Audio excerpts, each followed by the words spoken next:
ko. Hinati ko lang siya. Malaki kasi siya eh. So, bili ko rito is nasa mahal din siya guys. Nasa 100 din siya. 120. Hinati ko kasi malaki. So, almusal natin dati. Itong mga kamote, maliliit din siya guys. Bumili lang ako ng Ito magkano halaga nito? Parang 57 yata. So, yan. Ang aking breakfast ngayon.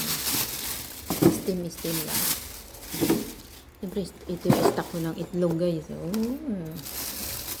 Kahit umulan, hindi na tayo lalabas. May stock tayong itlog. Kada umaga, araw-araw ako luto isa-isa. Steam lang din siya guys. I-stock natin yan dyan guys. May ubi na tayo. May kamote pa tayo. Oh, yan ang ating stock. Ang ubi. Ubing-ubi. Next na uwi ko, mag-luggage ako para mag-uwi ako ng ubi. Wala akong makita niyan sa Pinas eh. Meron na ubi.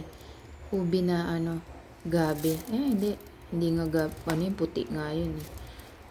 At least yan maganda. Ubi talaga. Ubi ang haba niya. Yan. Guys, ito na ang ating breakfast for today. Baligtad. Ang ating breakfast for today ay yun. Ayan. Oh. Yan.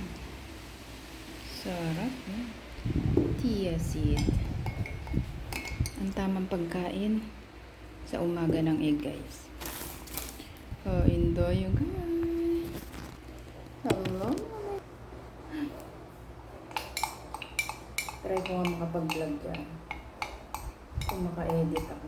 Puno kasi siya. Ito ang ating breakfast for today. Lami.